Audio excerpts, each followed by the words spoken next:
I am Nick, and we are here revolutionizing news with four different political parties, the only platform on the internet to do so in an open discussion. Help us grow by smashing the like button, give us a subscribe, join the movement, and if you want to participate, put your answers to the topic questions in the comments below. And now let's hear from our guests.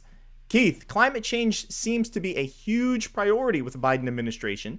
Biden has canceled a pipeline, and John Kerry, who is part of his climate convoy, has now been criticized for his private jet. Why is there so much emphasis today on climate and it's fundamentally changing America? If other countries aren't playing by the same rules, what does it really matter? And what's the agenda, Keith? Well, that's a whole heap of questions right there. First off, I would say that I do consider global warming or climate change, if you want to call it that, to be an existential threat to humans, not to the planet. The planet can continue on for another few billion years, long past the time it gets rid of us. But if we want our kids to have, some semblance of a better life or a better life straight away than what we had, we have to worry about this. Now, we're not. It's kind of a fear of the unknown, and some of what we do know is going to happen is already happening, and it's bad enough to fear. So I think that leads a lot of people to have some gray area and some wiggle room to kind of. I hate to say the phrase because I heard you use it before. Just ask questions, but when they come from a dishonest perspective, like say Exxon or Shell or somebody funding research, I don't trust it, obviously. But as far as Biden administration, he's got his hands full because the Democratic Party has kind of talked itself into a corner by saying, okay, we're going to do all renewables. The numbers don't add up, right? So the wind and the solar has its own problems with mining for rare earth minerals. Disposal of batteries is an issue. So it's not a panacea. It's better. It's definitely an improvement. But we took nuclear off the table. They want to ban fracking. We need power, and we just have to be a little bit more pragmatic and a little less starry-eyed and say, I'm putting solar panels on my roof in the next month. It's not going to be enough. Well, so you've got about 15, 20 seconds left, Keith, and I want to just ask a follow-up very quickly to that. The Democrats seem to really want to demonize the Republicans on the climate change issue.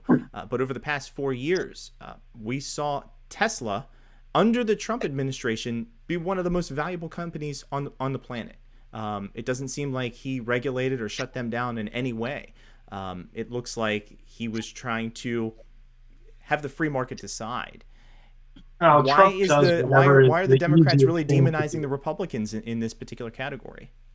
Well, because they're the ones casting doubt on things that we can plainly see. It took rising waters in southern Florida for people down there to finally admit, like, oh, yeah, maybe there's something to this. Maybe, perhaps we can trust the scientists a little bit faster than the time it takes for water to actually come up to our ankles in our home. It's just they dragged their feet. It was nakedly political and financial. It was very dishonest. Jacob, to that point, again, we see a lot of emphasis right now on climate change here in America. And to the question, what if other countries aren't playing by the same rules we are? What's the agenda? What are we getting out of it?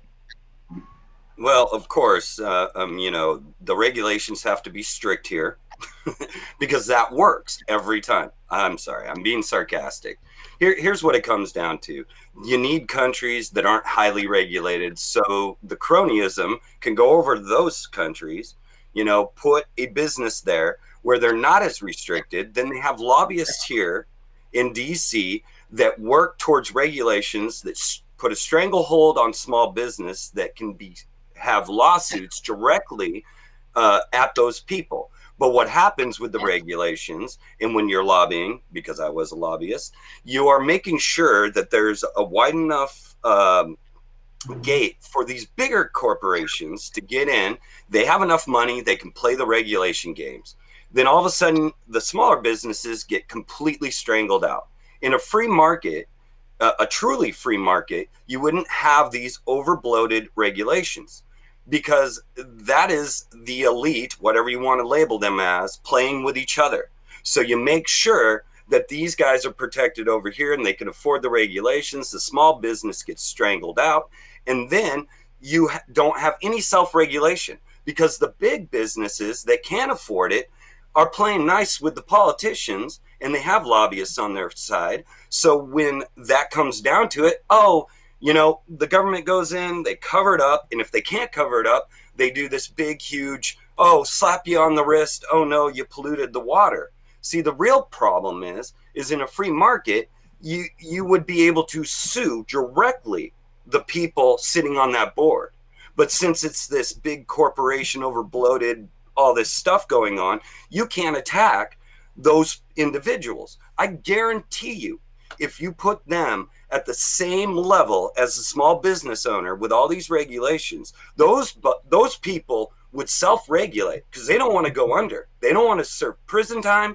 They don't want to go away. It would take one lawsuit to bankrupt, let's say, BP out here in Washington. Believe me, I am living in the Northwest. I love the environment. I love looking around at the greenery. I mean, like, literally, we have every element here in Washington. I love it here. But the problem is a lot of people don't understand what goes on in the background. Those regulations aren't helping anyone. Big corporation gets away with everything. So the solutions that we see in a free market solution, which everybody's ignoring, is that nuclear energy, you install it once, you keep maintenance on it, and then it goes. But no, you can't have that, because oil, they're not going to make any profit. This renewable energy that is safer, cleaner, and more effective won't even be talked about. That does not line the pockets of these politicians, and it doesn't line the pockets of the big corporation. So it's a perfect Ponzi scheme. Let's do this virtue signaling over here and make sure these corporations are held up, and they'll never fail because they have no direct legal action towards these corporations. And then the small business that wants to innovate and self-regulate, nope, can't have it. You can't afford it. Mike, we're going to have to move on, Jacob. But Mike, in your quick 2 minutes, we're getting back to the question, and I'm going to let you respond to everybody here momentarily. But getting to the question, the audience deserves your answer. Why is there so much emphasis on climate and fundamentally changing America under this administration? What about other countries not playing by the same rules? I mean, what's the big agenda here? Yeah, so let me preface it by saying that John Kerry not just flies around a private jet, he also has 12 homes, which also he heats and air conditions throughout the year. So the inconsistency, so it really comes down to two basic things. And by the way, Republicans love the environment. I go hiking almost every day. I have a beautiful trail right about a block from my house. I mean, I love the environment. I love clean water. I love clean air. I love all the same stuff that everybody else does. So Republicans may get tagged with we just like soot-filled skies and so forth. Not the case. I think the main thing is it comes down to two basic things. One is the economic piece of it. So is the federal government the best choice, the best person to make the choice of winners and losers? Are they the best ones to say, let's pick this technology over that one? I can tell you, it was why we have fluorescent light bulbs is because the federal government said we need fluorescent light bulbs. How long did that last? Maybe a couple of years. Clearly, LEDs won out. LEDs last longer. They consume less electricity. They have far fewer environmental hazards associated with it. You don't have to put a hazmat suit on to throw them away, for example. So there's the piece of this that goes all around picking winners and losers. The federal government is terrible at it. Always has been. The free market does a much better job of it. So that's that piece of it. Also, when John Kerry talked about in his speech was he talked about let's just retrain those folks to go make solar cells. If you're a welder and you spent 15, 17 years to finally get through apprenticeship, to finally get to become a master welder, to become a foreman, it is not easy to take those 17 years and then flip that over and then start that process all over again. It's very unfair to the people that work in this industry. I live just 60 miles north of West Virginia, the mining capital of America. Right now, there's discussions to put in an absolutely clean coal-fired power plant, absolutely clean, zero carbon. And yet our governor is fighting it. Why? Because we're saying the word coal. So that is just not consistent thinking. And I want to come back to something I think we talked about earlier. Look at lithium mining.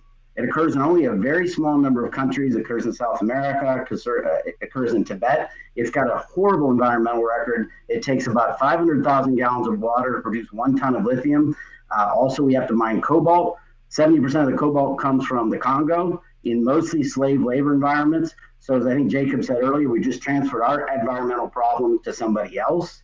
We've transferred it somewhere out of our country. If you look at wind turbines, we finally crossed that path where wind turbines will produce more energy in their lifetime than it took to build them. And the government didn't make that happen. The private sector made that happen. The private sector refined the model of wind turbines. They're continuing to refine the model of batteries. I think before long we'll have aluminum-based batteries or semiconductor-based batteries, not because the federal government picked them. We don't use typewriters anymore because the federal government outlawed them. We don't use typewriters anymore because computers are better options. So I think when the free market picks the better options, we're just better off. In the long run, I think green energy is going to win.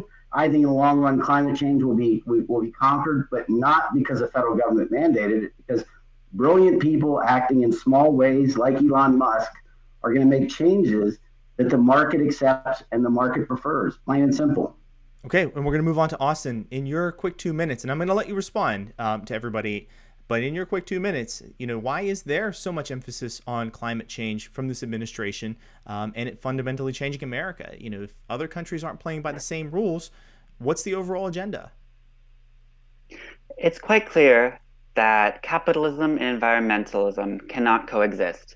The production for profit under the capitalism does not currently serve the needs of the environment. When a businessman or capitalist offers you money to go chop down the last tree in the forest, the poor worker who needs to take care of their family and put a roof over their head will go and chop down the last tree in the forest.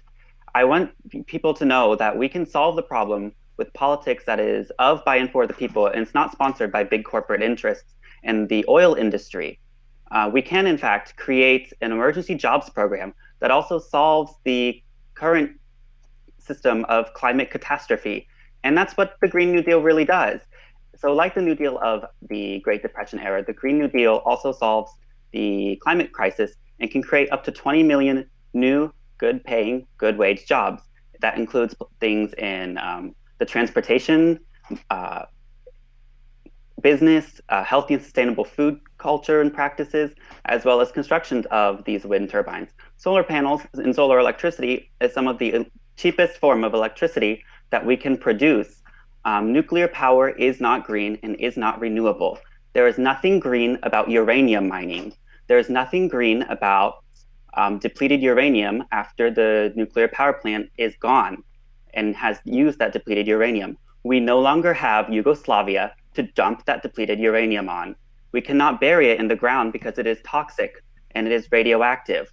Nuclear power plants are good at creating a lot of electricity, but what happens when that one nuclear power plant needs to go down for construction, human error, there's a spill, something? Your whole power grid is going to be out of power for a very long time, and it's going to struggle to recreate that amount of power for coming from that one nuclear power plant. Meanwhile, if one solar panel goes out or one windmill goes decommissioned, it's very easy for your energy structure to help recreate that power. So nuclear is not an option. We need Keith, clear. I'm sorry, Austin. We have to move on, and I'll let you respond in your final minute. But Keith, in your last minute, how do you respond to our panelists? I would say that we need a mix.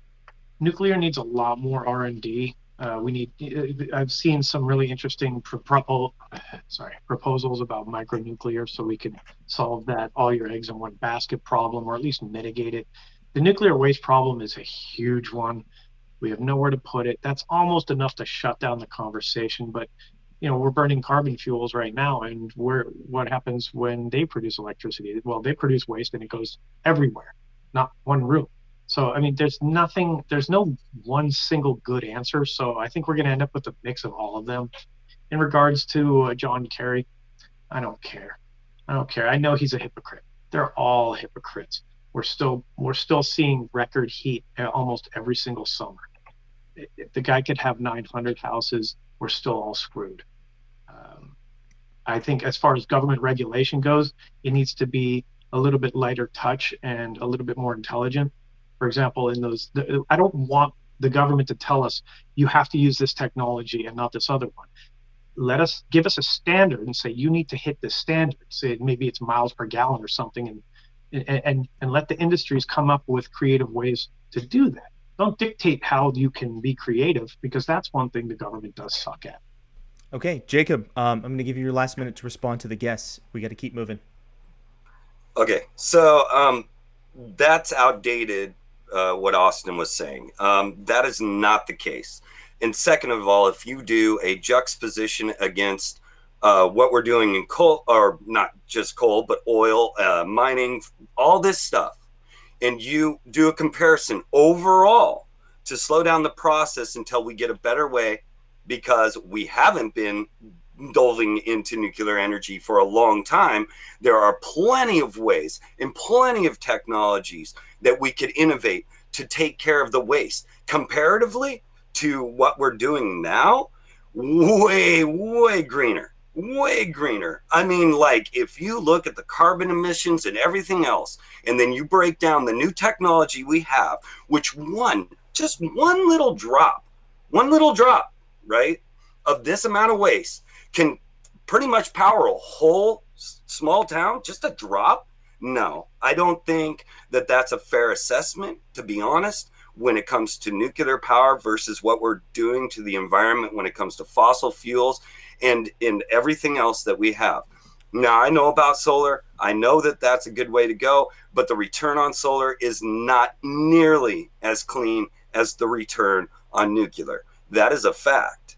Now, disposal will always be a problem, but like Keith was saying, it doesn't, or was it Mike or Keith? I can't remember. It doesn't go everywhere. You can contain it. There's ways to contain it. So this is all just over-bloated, over-regulations, again, coming down from the federal government, and we don't even have an opportunity to be able to come up and innovate with better solutions. Okay, and that's Mike, always the problem. Mike, what are non-party affiliated people who are watching this? What are libertarians? What are Green Party? What are Democrats going to get out of your last minute? Yeah, so what I would say is, first of all, I think there is an all of the above, an appropriate all of the above response. I know that probably the Green Party is going to say we need to eliminate some of these fracking and things tomorrow, but they still continue to be an interim step until we get to where we need to be. I think we need to accept that. I also think, too, that Austin mentioned the notion really of microgrids, and microgrids are the future. There's absolutely no doubt about it. Microgrids, having multiple sources of energy feed into the grid. Right now, our grid is so antiquated. That's why the Russian government was able to take down the city so easily. It's because our grid is so antiquated. That is where the investment needs to go. I would love to see the federal government, if they're going to invest, instead of choosing winners and losers, invest in things like clean hydrogen energy, for example, which is still in its infancy. Invest in things in their very early pre-commercialized stages, not after they're commercialized. As Bill Gates said, we need to get out of subsidizing wind turbines. It's proven itself to be, and Austin may bring up when we subsidize oil companies. I'm opposed to that too.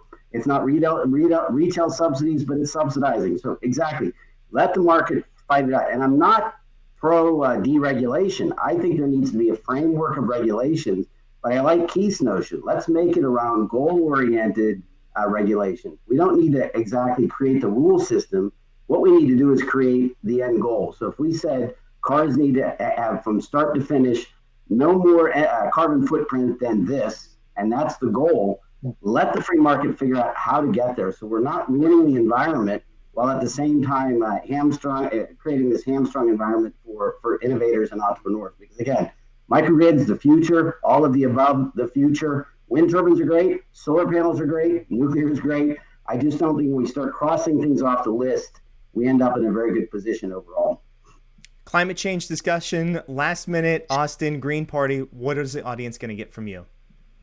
From the Arctic to the Amazon, our world is on fire. Scientists say we have just 10 years to reverse climate change before it is unstoppable. The 2020 election may have been our last opportunity. and it may have been the last hope for our children's future. We need a Green New Deal to radically transform our energy sector to 100% green renewable energy by 2030, because our future cannot wait. The children cannot vote, the planet cannot vote, the animals cannot vote, and the trees cannot vote. So it is up to us to fix our future and to have a planet that is breathable, living, vibrant, and a better world than we had been brought into. We appreciate all of our guests coming on, and you, the viewer. If you have an opinion, put it in the comments below. Give us a like, share us on social media, and we'll see you next time. Thanks, guys. Bye.